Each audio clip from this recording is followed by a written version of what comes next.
अफ़सोसनाक ख़बर वाक़िअ शिकारपुर खां शिकारपुर वेझो बाहि लॻण सबबि पोरहतनि जा 13 घर सड़ी रख थी विया आहिनि। ॻोठ ख़ुदा बख़्श यूनियन काउंसिल वॾा माची में बाहि लॻण जे करे मोहम्मद अब्दुल्ला, समीर अली, हाजन अली, बरकत अली, शौकत अली, मोहम्मद हकीम ऐं मोहम्मद सालेह समेत 13 पोरहतनि जा घर सड़ी विया आहिनि। बाहि लॻण जे नतीजे में घरनि में पियल लखें रुपयनि जो अनाज, हंध बिस्तरा, नियाणियुनि ऐं पुटनि जे शादियुनि जो सामान पिणु सड़ी रख थी वियो आहे। इतला बावजूदि फायर ब्रिगेड अमलो वाक़िए वारे हंध ते न पहुची सघियो आहे। मुतासिरनि पारां वसवारनि खां मदद जी अपील कई वई आहे। अफ़सोसनाक ख़बर वाक़िअ पिया शिकारपुर वेझो बाहि लॻण सबबि पोरहतनि जा 13 घर सड़ी रख थी विया आहिनि। ॻोठ ख़ुदा बख़्श यूनियन काउंसिल वॾा माची में बाहि लॻण सबबि मोहम्मद अब्दुल्ला, ज़मीर अली, हाजन अली, बरकत अली, शौकत अली, मोहम्मद हकीम ऐं मोहम्मद सालेह समेत 13 पोरहतनि जा घर सड़ी विया आहिनि। बाहि लॻण जे नतीजे में घरनि में पियल लखें रुपयनि जो अनाज, हंध बिस्तरा ऐं नियाणियुनि ऐं पुटनि जी शादियुनि जो सामान सड़ी रख थी वियो आहे। इतला बावजूदि फायर ब्रिगेड अमलो वाक़िए वारे हंधि न पहुची सघियो आहे। मुतासिरनि पारां वसवारनि खां मदद जी अपील कई वई आहे। वाक़िआ आगाह कयूं पिया शिकारपुर वेझो बाहि लॻण सबबि पोरहतनि जा 13 घर सड़ी रख थी विया आहिनि।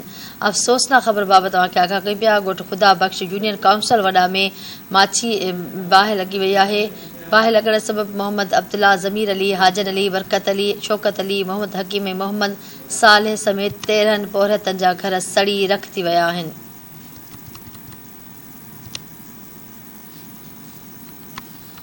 शिकारपुर वेझो बाहि लॻण सबबि पोरहतनि जा 13 घर सड़ी रख थी विया आहिनि। ॻोठ ख़ुदा बख़्श यूनियन काउंसिल वॾा माची में बाहि लॻण जे नतीजे में मोहम्मद अब्दुल्ला, ज़मीर अली, हाजन अली, बरकत अली, शौकत अली, मोहम्मद हकीम ऐं मोहम्मद सालेह समेत 13 पोरहतनि जा घर सड़ी रख थी विया आहिनि। इन हवाले सां शिकारपुर खां धरती टीवी न्यूज़ जो रिपोर्टर आगाह तारिक पठान लाइन ते मौजूदु आहे। जी आगाह तारिक पठान, कहिड़ा तफ़सील आहिनि?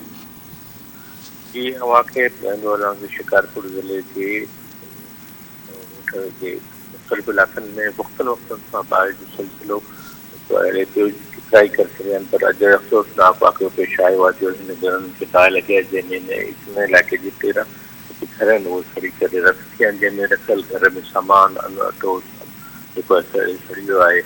अफ़सोस ॻाल्हि आहे कि शिकारपुर ज़िले में चूंडियल नुमाइंदा हुजण बावजूदि भी शिकारपुर में फायर ब्रिगेड जो अमलो, थोड़ी गाॾियूं नाकारा ऐं वक़्त ते न पुॼण जे करे वठण जो नुक़सान थी वियो आहे, जंहिंजे करे उहो सरापा एहतिजाज। जी ठीकु आहे आगाह तारिक पठान, वॾी महिरबानी तफ़सीलनि जे लाइ।